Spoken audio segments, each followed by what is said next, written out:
জয় শ্রীকৃষ্ণ, জয় শ্রীকৃষ্ণ। প্রিয় ভক্ত সুধীমণ্ডলী, আজকে আমি আপনাদের যার জীবনী পাঠ করে শোনাব তিনি হলেন পরম পুরুষ শ্রী শ্রী লোকনাথ ব্রহ্মচারী। সে আজ প্রায় 260 বছর আগের কথা। 24 পরগনার বসিরহাটের অন্তর্গত কচুয়া গ্রামের বাসিন্দা রামকানাই ঘোষাল একটা কথা প্রায়ই বলতেন যে প্রজ্ঞাবান ব্যক্তি বলেন, আমি বৈদিক সন্ন্যাস নিয়েছি। তিনি অতীত ষাটকুল ও আগামী ষাটকুল উদ্ধার করেন। তাই তার বড় ইচ্ছা তার 3টি পুত্র সন্তানের মধ্যে একটি সন্ন্যাসী হোক। কিন্তু স্ত্রী কমলা দেবী মনে দুঃখ পাবেন বলে সে কথা বাইরে প্রকাশ করেননি কারো কাছে। ধর্মপ্রাণ নিষ্ঠাবান ব্রাহ্মণ রামকানাই ছিলেন বড় সরল প্রকৃতির লোক, কিন্তু বিষয় বুদ্ধিতে বড় কাঁচা। সংসারে অভাব অনটন ও অসচ্ছলতা থাকলেও সেদিকে কোনো ভ্রুক্ষেপ ছিল না তার। দিনের বেশিরভাগ সময় কেটে যেত তার ইষ্ট দেবের পূজা অর্চনায়। স্ত্রী কমলা দেবীরও কোনো বিষয় বুদ্ধিও ছিল না। স্বামীর মতো তিনিও ছিলেন ধর্মপ্রাণা। স্বামীর মতো তার অন্তরে ছিল গরিব দুঃখীদের প্রতি অসীম দয়া আর মায়া মমতা। এইভাবেই 3 ছেলে আর স্ত্রীকে নিয়ে দিন কাটছিল রামকানাইয়ের। সহসা একদিন রাত্রিতে ঘুমের ঘোরে স্বপ্নে দেখলেন রামকানাই তুষার ধবল দিব্যকান্তি এক জ্যোতির্ময় পুরুষ দাঁড়িয়ে আছেন তার সামনে। তার অঙ্গ বিচ্ছুরিত জ্যোতির্তি উদ্ভাসিত হয়ে উঠছে অন্ধকার ঘরখানি। তাকে দেখার সঙ্গে সঙ্গে ভক্তি ভরে তার পাদবন্দনা করতে শুরু করে দিলেন রামকানাই। তখন সেই দিব্যপুরুষ বললেন, আমি তোমার ভক্তিতে তুষ্ট হয়েছি, তোমার মনোবাঞ্ছা পূর্ণ হবে, অবিলম্বে আমি তোমার পুত্র হয়ে জন্মাব। এই কথা বলেই অন্তর্হিত হলেন সেই দিব্যপুরুষ। তার একটি পুত্র সন্ন্যাসী হোক। রামকানাইয়ের মনের এই গোপন বাসনার কথা জেনেই যেন তাকে অভয় দিয়ে গেলেন সেই অন্তর্যামী মহাপুরুষ। ঘুম ভেঙে গেল, মন থেকে গেল না সেই স্বপ্নের আবেশ। এক অপার্থিব আনন্দের আবেগে ভরে উঠলে তার সমস্ত মনোপ্রাণ। কিন্তু সেই স্বপ্নের কথাটা কাউকে বললেন না রামকানাই। এদিকে দিন কতকের মধ্যে আরেকটি আশ্চর্য ঘটনা ঘটল স্ত্রী কমলা দেবীর জীবনে। বাড়ির গৃহদেবতা শিবলিঙ্গের একটি বিগ্রহ প্রতিষ্ঠিত ছিল বাড়িতে। একদিন সন্ধ্যাবেলায় ঠাকুর ঘরে শীতল বা সায়ংকালীন ভোগ আরতির জন্য পুজোর জোগাড় করছিলেন কমলা। এমন সময় আশ্চর্য হয়ে দেখলেন তার সামনে শিবলিঙ্গের গা থেকে এক দিব্য জ্যোতি বার হয়ে দুর্বার বেগে ছুটে এসে প্রবেশ করল তার শরীরে। এই অদ্ভুত কাণ্ড দেখে ভয়ে জ্ঞান হারিয়ে মাটিতে লুটিয়ে পড়লেন কমলা। কিছুক্ষণ পর জ্ঞান ফিরে এলে দেখলেন স্বামীর কাছে শুয়ে আছেন তিনি। তারপর ধীরে ধীরে সব কথা বললেন স্বামীকে। রামকানাইও তখন সেই স্বপ্নের কথাটা খুলে বললেন স্ত্রীকে। এই ঘটনার 3-4 মাস পর আবার সন্তান সম্ভবা হলেন কমলা দেবী। রামকানাই বুঝতে পারলেন এবার মহাযোগী মহেশ্বর পুত্র রূপে ঘরে আসছেন তার। একথা ভাবতেই রোমাঞ্চিত হয়ে উঠল তার সর্বাঙ্গ। এক পরমানন্দে বিভোর হয়ে উঠল তার অন্তরাত্মা। এর আগেও কয়েকবার গর্ভধারণ করেছেন কমলা দেবী, কিন্তু এবার গর্ভধারণের পর থেকে অনেক গুণে বেড়ে গেল তার রূপ লাবণ্য। এক দিব্য ভাবের দীপ্তি ফুটে উঠল তার সর্বাঙ্গে। চোখ বন্ধ করলেই দিব্য দর্শন হয় অনেক সময়। রস্য বিষাদ সংখ্যা উদ্বেগ প্রভৃতি ভাবাধিকার দেখা যায় মাঝে মাঝে। একদিন ঘরের মাঝে শুয়ে থাকতে থাকতে দেবাদিদেবের মহাদেবকে দর্শন করলেন কমলা দেবী। পরিধানে ব্যাঘ্র চর্ম, সর্বাগ্যে বিভূতি, নাগভূষণ ত্রিলোচন, জটজটমণ্ডিত মস্তক, ধূম্রপীত শ্বেতরক্ত ও অরুণ এই পঞ্চবর্ণের পঞ্চমুখ, শিরে গঙ্গা ললাটে অর্ধচন্দ্র, বৃষপৃষ্ঠে আরোহণ করে আসছেন। 1137 সালের ফাল্গুন মাস একদিন শেষ রাতের দিকে প্রসব বেদনা উঠল কমলা দেবীর। আতুর ঘরে নিয়ে যাওয়া হলো তাকে। গ্রামের ধাত্রীকে ডেকে আনা হলো প্রসব করানোর জন্য। শেষ রাতে ব্রাহ্ম মুহূর্তে দেব শিশুর মতো অনিন্দ সুন্দর এক পুত্র সন্তান প্রসব করলেন কমলা দেবী।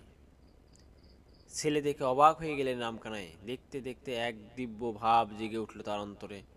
ঠাকুর ঘরে গিয়ে এক দৃষ্টিতে তাকিয়ে রইলেন শিবলিঙ্গের দিকে, যার অংশ সম্ভূত হয়ে জন্মগ্রহণ করেছে এই শিশু।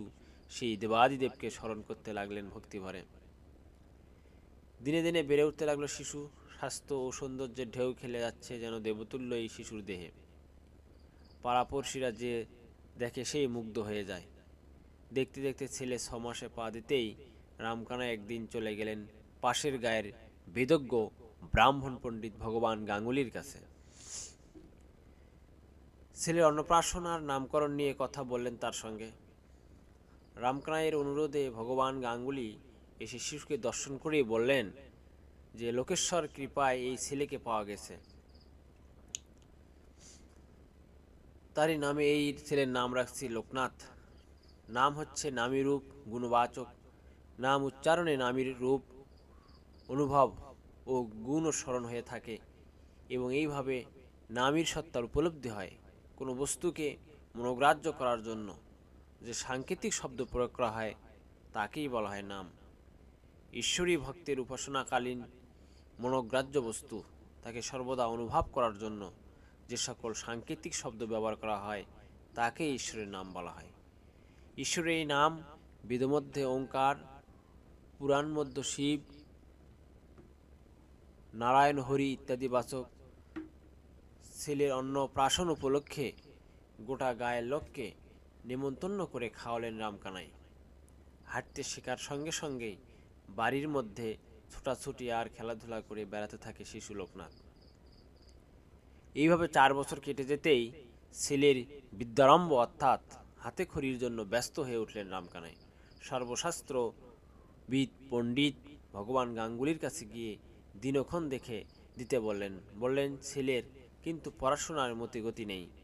যাই হোক, ছেলের হাতে খড়ি অনুষ্ঠান হয়ে গেল, বিদ্যারম্ভ হলো, কিন্তু সত্যিই পড়াশোনায় কোনো উৎসাহ দেখা গেল না লোকনাথের। দেখতে দেখতে মাসের পর মাস, বছরের পর বছর কেটে যেতে লাগলো, কিন্তু ছেলের লেখাপড়ায় মতিগতি হলো না, বরং তাতে অনিচ্ছা বেড়ে যেতে লাগলো দিনে দিনে। এজন্য চিন্তিত না হয়ে পারলেন না রামকানাই। ক্রমে ছেলের বয়স যখন 9 বছর তখন আর চুপ করে থাকতে পারলেন না। তিনি তখন পণ্ডিত মশাই ভগবান গাঙ্গুলির কাছে গিয়ে বললেন, দুঃখের কথা কি বলবো পণ্ডিত মশাই, ছেলের বয়স 9 বছর হলো কিন্তু এখন পর্যন্ত অক্ষর জ্ঞান হলো না। ওর মতো বয়সে আমরা ব্যাকরণের কত সূত্র মুখস্থ করেছি। জ্ঞানী ও ভবিষ্যৎ দ্রষ্টা ভগবান গাঙ্গুলি রামকানাইয়ের কথা শুনে হাসলেন। লোকনাথের ভবিষ্যতের কথা জানতে পেরে তিনি হেসে বললেন, রামকানাই, তোমার এই কনিষ্ঠ পুত্র দীর্ঘায়ু, মহাযোগী, সর্বসিদ্ধ সম্পূর্ণ হবে। আজ তোমরা মূর্খ ভাবছ, সেই ছেলে একদিন ব্রহ্মবিদ্যা লাভ করবে, সে হবে মহাযোগী, সর্বশাস্ত্রে মহাপণ্ডিত। তাই আমার অনুরোধ, শিক্ষার বিষয়ে তোমরা অযথা পীড়ন করো না লোকনাথকে। গায়ের শেষে ছিল একটা শিব মন্দির। বিভিন্ন জায়গা থেকে প্রায়ই সাধু সন্ন্যাসীরা এসে ডেরা নিত সেখানে। সাধু সন্ন্যাসীদের প্রতি এক দুর্বার আকর্ষণ ছিল লোকনাথের। তাই তিনি প্রায় সেই শিব মন্দিরে গিয়ে সাধু সন্ন্যাসীদের কাছে বসে থাকতেন আর তাদের কথাবার্তা শুনতেন। এইভাবে সাধু সন্ন্যাসীদের প্রতি আসক্তি, ভক্তিভাব এসে গিয়েছিল বালক লোকনাথের। একদিন মা তাকে একটা নতুন কাপড় পরিয়ে দিলে লোকনাথ সেই কাপড়টা ছিঁড়ে খণ্ড কৌপিন করে পরলেন আর বাকি খণ্ডগুলো ছড়িয়ে দিলেন উঠোনময়। তারপর সেই খণ্ড কৌপিন পরে চোখ বুজে ধ্যান করতে বসলেন। তা দেখে মা হাসতে হাসতে জিজ্ঞাসা করলেন, তুই কার ধ্যান করছিস? মার কথায় চোখ মেলে তাকিয়ে লোকনাথ বললেন, আমি সন্ন্যাসী হয়েছি, আমি শিবের ধ্যান করেছি। মা আস্তে আস্তে কথাটা বাবার কানে তুললেন। কথাটা শুনে মনে মনে হাসলেন রামকানাই। মুখে কিছু প্রকাশ না করলেও মনে মনে বললেন, এই ছেলেই একদিন সন্ন্যাসী হয়ে তার বহুদিনের মনস্কামনা পূর্ণ করবে। একদিন সন্ধ্যার পর অন্য দিনকার মতো বাড়ি ফিরে এলেন না লোকনাথ। পরদিন খবর পাওয়া গেল গত রাত্রে শিব মন্দিরে সাধুদের কাছে খাওয়া দাওয়া করে ঘুমিয়েছেন। সাধুদের নাম গান শুনেছেন। সাধু সঙ্গে এত ঝোঁক দেখে সাধুরা তাকে আদর যত্ন করেছে। সন্ন্যাসী দেখলেই মনে যেন বিভাগী হয়ে যায় লোকনাথের। ঘরবাড়ি, বাবা মা, জগৎ, জীবন সব কিছুর কথা ভুলে যান নিমিষেই। সেবার চৈত্র সংক্রান্তিতে চড়ক পুজোর মেলায় কত সন্ন্যাসী এসেছে। অনেকেই শিবের সাজ সেজেছে, তাদের মতো লোকনাথও বাঘের ছাল পরে গায়ে ভস্ম মেখে হাতে ত্রিশূল নিয়ে ঘুরে বেড়াতে লাগলেন। এক দিব্যজ্যোতি ফুটে উঠল সেই বালক শিশুর শিবের শুভ্র কান্তিতে, যে দেখে সেই মুগ্ধ হয়ে যায়। এখানে সেখানে ঘুরতে ঘুরতে রাত হয়ে যায়। অন্ধকার পথ হারিয়ে ফেললেন লোকনাথ।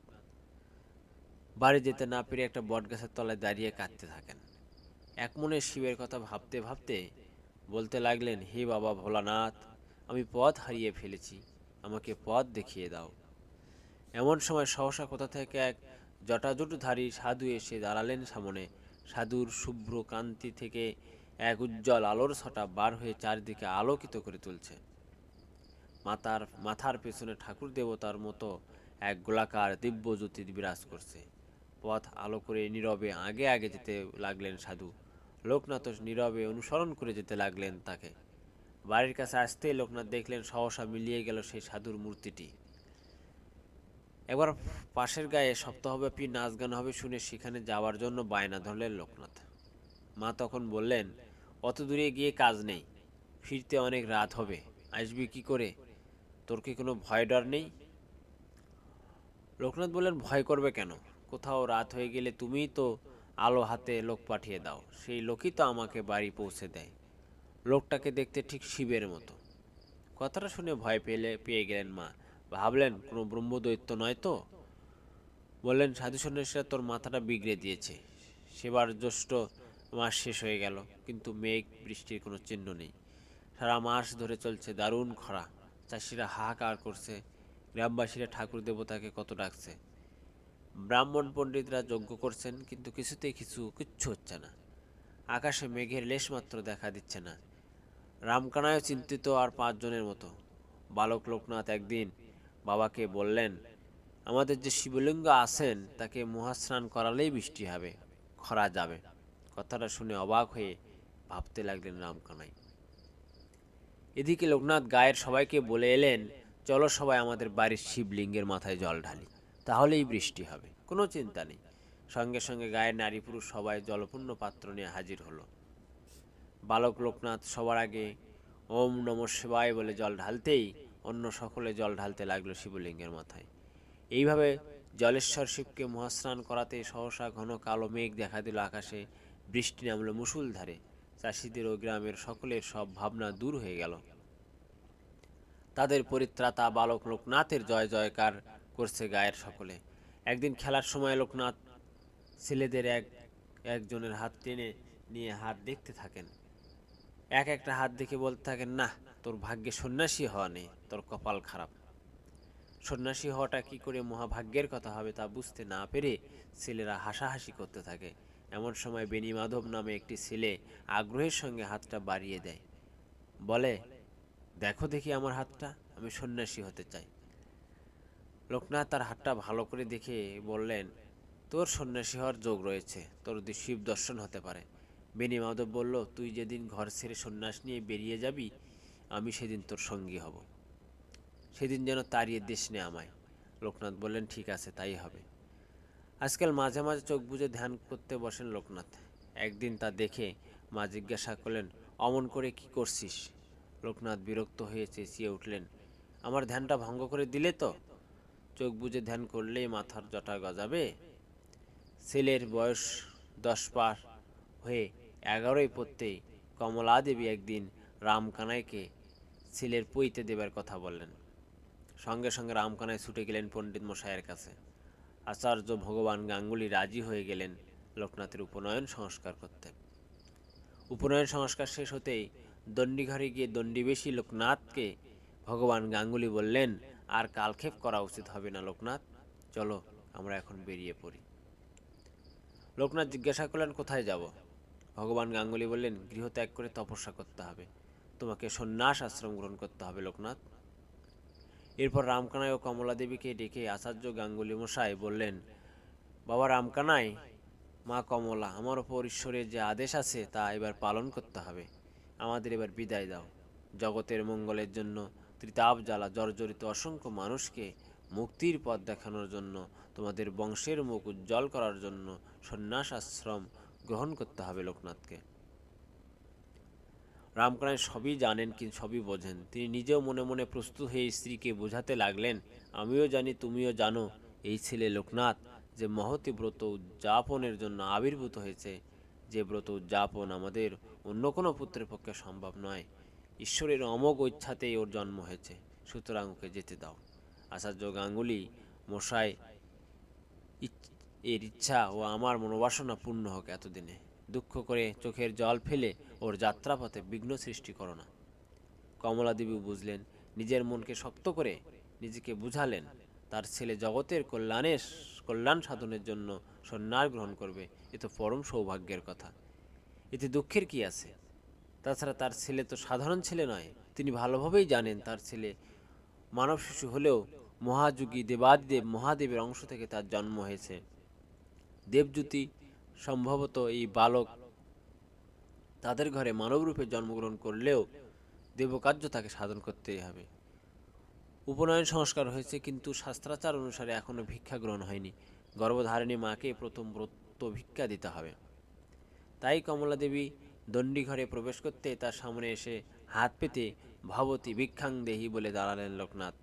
মা কমলাও স্নেহ ভরে তার ছেলের ভিক্ষার ঝুলি ভরে দিলেন। শত দুঃখের মাঝে প্রাণভরে আশীর্বাদ করলেন। এক অটল সংকল্পে দৃঢ় হয়ে নিশ্চলভাবে নীরবে দাঁড়িয়ে রইলেন রামকানাই। আর বিলম্বের কিছু নাই, বিদায়ের কাল সমাগত। আচার্য ভগবান গাঙ্গুলি ও দণ্ডী সন্ন্যাসবেশী বালক লোকনাথ প্রস্তুত। এমন সময় লোকনাথের খেলার সাথী আবাল্যবন্ধু বেণীমাধব এসে হাজির।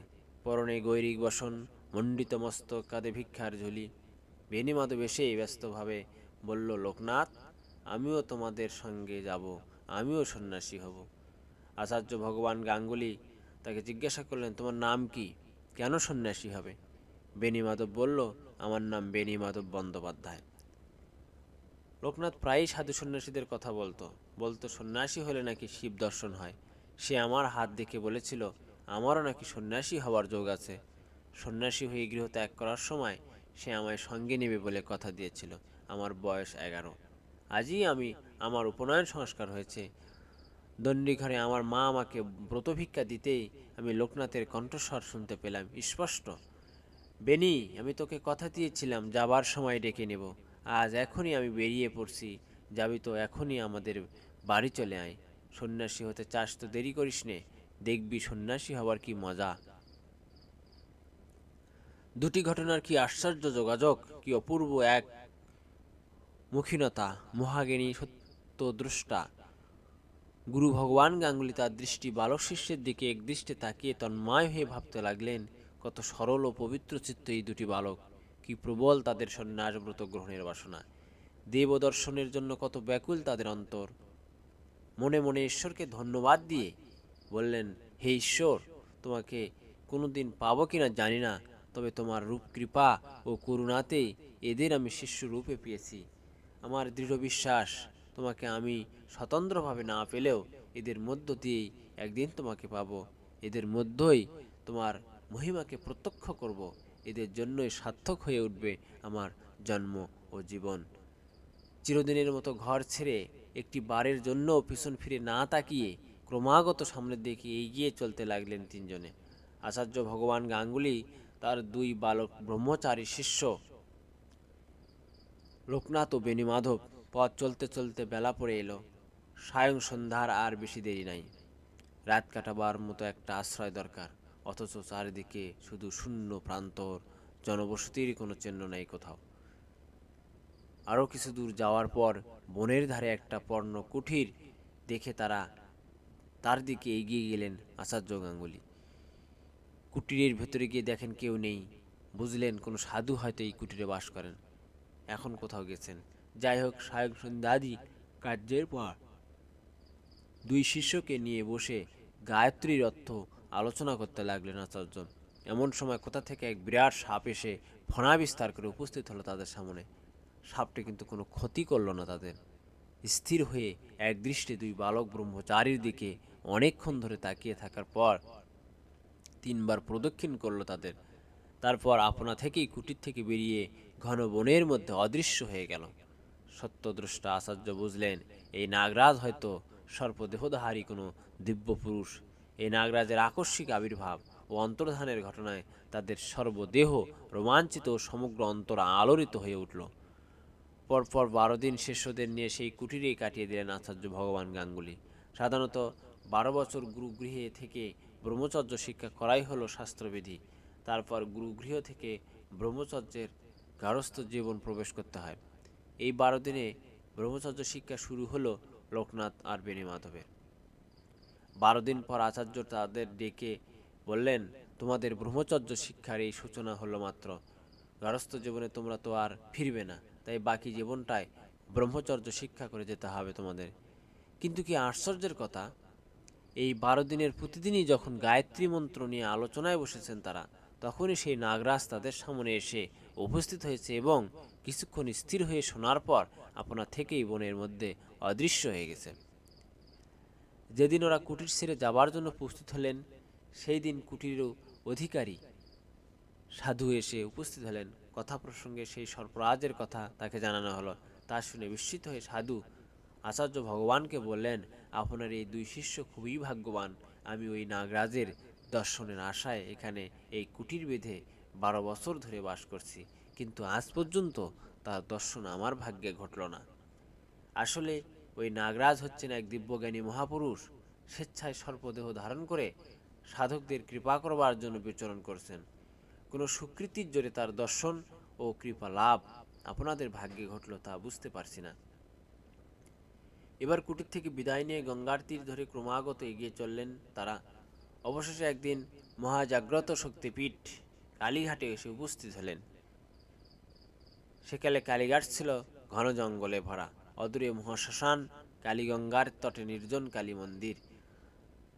জটাজটধারী তান্ত্রিক সাধু সন্ন্যাসীরা এসে তন্ত্র সাধনা করতেন মন্দির সংলগ্ন সেই মহাশ্মশানে। তান্ত্রিকেরা সব শেয়াল কুকুরের দ্বারা পরিবৃত্ত হয়ে তন্ত্র সাধনা করতেন। বিশেষ করে অমাবস্যার দিন সারা রাত ধরে তাদের সাধনা চলে। এইসব তান্ত্রিকেরা কখনো উন্মাদের মতো, কখনো পিশাচের মতো, আবার কখনো বালকের মতো আচরণ করে। কিন্তু ঘন জঙ্গল ঘেরা এই মহাশ্মশানের ভয়ঙ্কর তান্ত্রিকদের উন্মাদ বা পিশাচসুলভ আচরণ দেখেও কোনো ভয় পান না 11 বছরের বালক লোকনাথ ও বেণীমাধব। ভয় ডর তো নেই, উল্টো অনেক সময় তাদের উত্ত্যক্ত করেন নানাভাবে। ছেলে দুটির উপদ্রবে অতিষ্ঠ হয়ে একসময় ভগবান গাঙ্গুলির কাছে অভিযোগ জানালেন তান্ত্রিকেরা। আচার্য গাঙ্গুলি তাদের অভিযোগ শুনে বললেন, আমি এদের ঘরের মায়া ছাড়িয়ে বার করে এনেছি। আপনারা সন্ন্যাসী, ওরাও সন্ন্যাসী, আপনার ইচ্ছা মতো ওদের গড়ে পিঠে তৈরি করে নিন। একথা শুনে লোকনাথ ও বেণীমাধব আশ্চর্য হয়ে গেলেন। তাদের গুরুর অসীম স্নেহ মমতা দেখে এক অদ্ভুত পরিবর্তন দেখা দিল তাদের মনে। তান্ত্রিকেরাও কোনো কথা বলতে পারলেন না। এরপর থেকে লোকনাথ ও বেণীমাধব দুজনেই সেই সব তান্ত্রিকদের সেবায় তৎপর হয়ে ওঠেন। তাদের সাধন রহস্য জানবার জন্য তাদের ধর্মালোচনা শুনতে থাকেন তন্ময় হয়ে। একদিন সারা রাত তাদের কাছেই থাকেন। বাইরে থেকে কোনো সাধু সন্ন্যাসীকে আসতে দেখলেই তাদের সেবা করতে থাকেন পরম ভক্ত ও অনুগতের মতো। আচার্য গাঙ্গুলি তাদের এই ভাবান্তর দেখে খুশি হলেন মনে মনে। তিনি বুঝতে পারলেন, সাধু সন্ন্যাসীদের প্রতি যতই তাদের আসক্তি বাড়বে, ততই বৈরাগ্য বাসনা নিবিড় ও দৃঢ় হবে তাদের মনে। একদিন তাদের দুজনকে ডেকে আচার্য বললেন, আজই আমরা এখান থেকে বেরিয়ে পড়ব। সঙ্গে সঙ্গে শিষ্য দুজনকে নিয়ে অরণ্য পথে অজানার উদ্দেশ্যে বেরিয়ে পড়লেন গুরু। পথের দুদিকে শুধু জল আর জঙ্গল। অবিরাম পথ চলে চলে ক্লান্ত, ক্ষুধা, তৃষ্ণায় কাতর হয়ে পড়লেন তারা। খাদ্য ও পানীয় জল পাওয়ার কোনো সম্ভাবনা দেখতে না পেয়ে আকুল হয়ে ভাবতে লাগলেন গুরু। ভগবানের কাছে প্রার্থনা জানাতে লাগলেন মনে মনে। এমন সময় কোথা থেকে এক সন্ন্যাসী এসে তাকে বললেন, এই দানা নাও, ক্ষুধা তৃষ্ণা সব দূর হয়ে যাবে। সেই দানা দিয়ে মুহূর্তে কোথায় অদৃশ্য হয়ে গেলেন সেই সন্ন্যাসী। এদিকে সত্যিই সেই দানা দু একটি মুখে দিতে এক মুহূর্তে ক্ষুধা তৃষ্ণা পথক্লান্তি সব দূর হয়ে গেল। আবার নতুন উদ্যমে পথ চলতে লাগলেন। গুরু তখন শিষ্যদের বললেন, শোনো বাবারা, শুধু দেহের ক্ষুধা তৃষ্ণা মেটে গেলে হবে না, ব্যাকুলভাবে খুঁজতে হবে ঈশ্বরকে। তার জন্য সাধনা করে যেতে হবে। মাটি খুঁড়িয়ে হোক, পাহাড় ফাটিয়ে হোক, সাগর সিঁচে হোক, সেই দুর্লভ ধনকে খুঁজে বার করতেই হবে। তোমাদের স্বরূপকে চিনতে হবে। আত্মাকে না চিনলে পরমাত্মাকে কখনো চিনতে পারবে না। ঘুরতে ঘুরতে অবশেষে এক আশ্রমে এসে উঠলেন আচার্য গুরুদেব। তিনি স্থির করলেন এবার যোগ সাধনা শেখাতে হবে তার শিষ্যদের। যোগ সাধনার মধ্য দিয়ে এগিয়ে যেতে হবে তার শিষ্যদের। যোগ সাধনায় জ্ঞানযোগ, ভক্তিযোগ, কর্মযোগ প্রভৃতি নানা প্রকার ভেদ রয়েছে। তার যে কোনো একটিকে অবলম্বন করেই সাধনা করতে হবে। তিনি আরও বুঝলেন তিনি নিজে দার্শনিক পণ্ডিত হিসাবে জ্ঞান মার্গের সাধক, কিন্তু এই জ্ঞান মার্গ তার এই দুটি বালক শিষ্যের সাধনার সঠিক পথ নয়। নিরস জ্ঞানযোগের সাধনায় বিশ্ব ব্রহ্মাণ্ডের জ্ঞান হয়। জটিল দার্শনিক যুক্তিতর্কের মাধ্যমে ঈশ্বরের অস্তিত্ব প্রতিপন্ন হয় বটে, কিন্তু প্রেম ভক্তি ছাড়া ঈশ্বর দর্শন, ঈশ্বরের সাযুজ্য, সামীপ্য বা সালোক্য লাভ করা যায় না। তাই তিনি তার শিষ্যদের প্রেমভক্তি সমৃদ্ধ কর্মমার্গে চালনা করার সিদ্ধান্ত গ্রহণ করলেন। লোকনাথ এই সময় বললেন, গুরুদেব, আমি নিরক্ষর মূর্খ, কর্মমার্গে সাধনা করার আগে বিদ্যা শিক্ষার ব্যবস্থা করলে ভালো হয়। গুরুদেব বললেন, বাবা লোকনাথ, লেখাপড়া শেখার জন্য তোমাকে কষ্ট করতে হবে না। আমি যে শিক্ষা তোমায় দেব তার প্রভাবে তোমার হবে অনন্ত শাস্ত্র জ্ঞান। তাছাড়া আমার প্রতি তোমার যে অপরিসীম ভক্তি শ্রদ্ধা আছে, তাতে বিনা অধ্যয়নে আমার সমস্ত বিদ্যা সঞ্চারিত হবে তোমার মধ্যে। গুরু ভগবান গাঙ্গুলি নিজে মহাজ্ঞানী দার্শনিক ও যোগী হয়েও সিদ্ধি লাভ করে জীবনকে ধন্য করতে পারেননি, কারণ প্রেমভক্তি ও ঈশ্বর দর্শনের তেমন ব্যাকুলতা ছিল না তার। তাই তিনি বুঝলেন শাস্ত্রজ্ঞান ও জ্ঞানযোগের সাধনায় সিদ্ধি লাভ করা লোকনাথের পক্ষে সম্ভব হতে পারে, কিন্তু ভক্তিবিহীন জ্ঞানযোগ বা কর্মযোগের অনুষ্ঠানকালে চিত্ত বৈকল্য উপস্থিত হতে পারে। ভক্তিশূন্য যোগে যতক্ষণ সমাধি ততক্ষণই সাধক নিরাপদ থাকে। সমাধি শেষ হলে বা ধ্যানভঙ্গ হলে চিত্তে ইন্দ্রিয় কামনা বা কামাগ্নির উদ্ভব হতে পারে এবং তখন সাধকের পতন ঘটতে পারে। কিন্তু ভক্তিযুক্ত হয়ে যোগাদি অনুষ্ঠান করলে সাধক অবশ্যই মোক্ষ লাভ করতে পারে।